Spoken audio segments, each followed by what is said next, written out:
Yosa, kembali lagi di Kakoi Anime. Dan ya, kali ini kita akan membahas hal menarik yang terjadi pada manga One Piece chapter 1093. Dimana tentu saja hal menarik pada chapter kali ini salah satunya adalah mengenai serangan Kizaru yang berhasil dipantulkan oleh Luffy dengan cara memakannya. Ya, walaupun ya bukan berarti Luffy kebal, karena pada dasarnya Luffy juga kesakitan alias kepanasan. Namun hal ini tidak bisa membantah kalau Luffy mampu memantulkan cahaya Kizaru dengan tubuhnya itu. Dimana tentu ini menarik karena seperti yang kita ketahui ya, serangan laser Kizaru itu mutlak meluncur lurus dan menembus tubuh targetnya. Jadi saat dimana laser Kizaru tak mampu menembus tubuh Luffy, ini menjadi suatu yang anomali dan apa penjelasannya?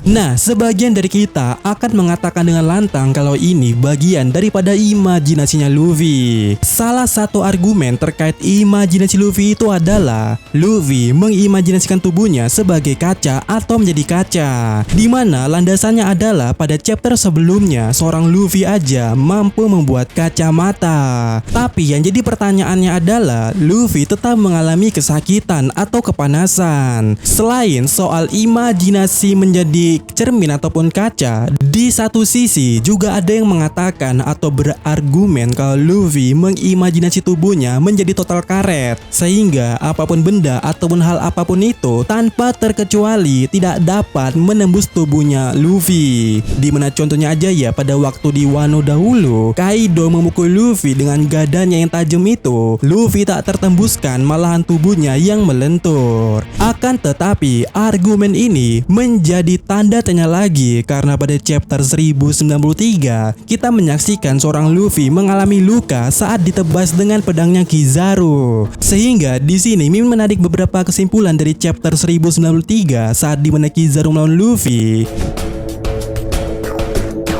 Pertama, Nika Luffy saat ini ya jauh lebih lemah dari Nika saat di Wano. Maksudnya di Wano saat melawan Kaido, Luffy benar-benar tidak ada momen terluka akibat benda tajam saat menjadi Nika. Serangan gada Kaido yang beruncing itu pun tak membuat Luffy seperti ditebas benda tajam pedang dari Kizaru. Apakah Luffy melemah ataukah emang teknik Kizaru emang lebih tajam? Ataukah ini hanya sebuah plot biasa dari Oda Sensei? Karena ya seperti yang semua kita ketahui, setiap Luffy mendapatkan form atau wujud baru pada suatu arc, di arc berikutnya akan ada plot di mana wujud baru Luffy itu mampu diimbangi atau bahkan mampu dikalahkan oleh musuhnya. Seperti contoh gear keempat Bondsman yang mampu mengajar Doflamingo tetapi tidak berkutik di hadapan Katakuri, ataupun Snakeman yang mampu mengimbangi Katakuri tapi tak begitu worth it saat melawan Kaido. Sehingga bagaimana jika ternyata Oda akan membuat plot di arc ini, arc setelah Wano yaitu Egghead, dimana gear 5 Nika Luffy bisa di counter atau diimbangi. Dan menurut Mimin juga gear kelima Nika ini ya untuk saat ini begitu atau terlalu broken dan bisa dibilang overpower dan sempurna. Bahkan fansnya pun sudah menduga kalau Luffy akan menang saat sebelum melawan lawannya.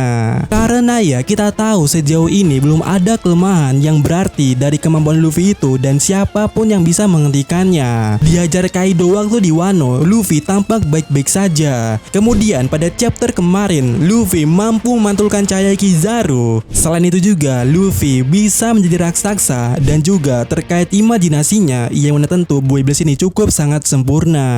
Yang mana seharusnya kita sangat tahu ya kalau sejatinya Oda Sensei tak akan begitu menyukai hal yang sempurna itu. Jadi demi terus menjaga kalau tidak ada yang sempurna, harusnya Oda Sensei memang akan membuat plot di mana gear kelima Nika Luffy itu akan diimbangi atau mungkin dikalahkan. Nah, jika ternyata memang begitu plotnya, maka alasan Sartun atau Gorosei yang satu ini ada di Egghead mungkin adalah jawaban sebagai plot dari Oda Sensei untuk menantang, mengimbangi, atau bahkan mungkin mengalahkan gear Nika Luffy itu.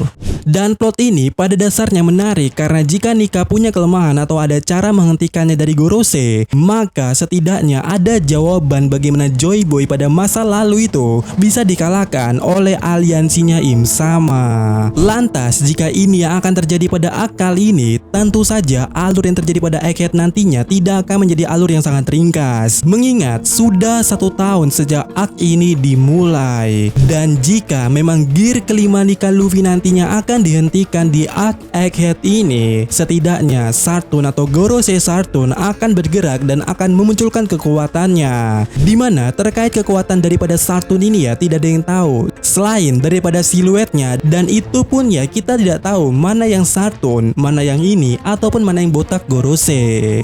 Ya, kekuatan Gorosei Sartun pada dasarnya cukup layak ditunggu untuk debutnya saat melawan Luffy nantinya dalam mode Nikanya.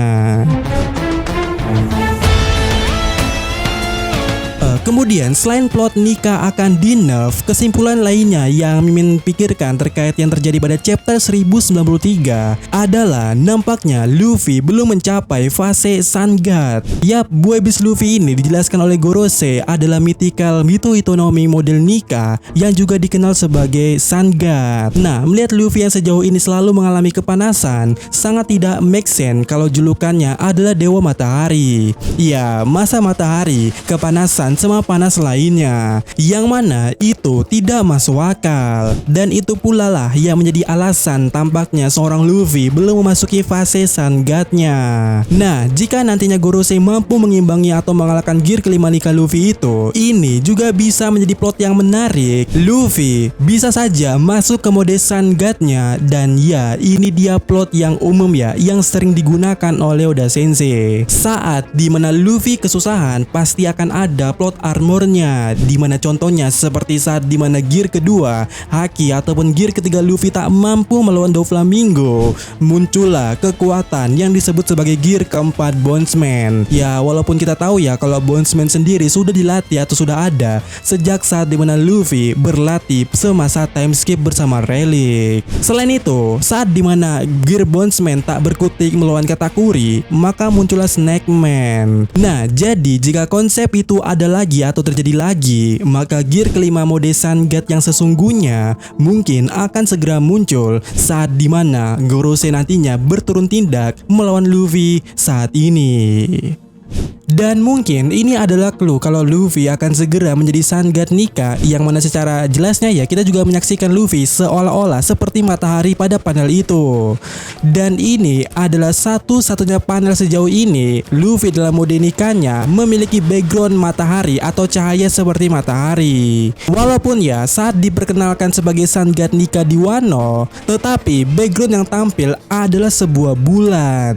Jadi dengan adanya suatu background matahari pada chapter kali itu atau chapter 1093, mungkin Luffy akan benar-benar mencapai level Sun God Nika sesungguhnya.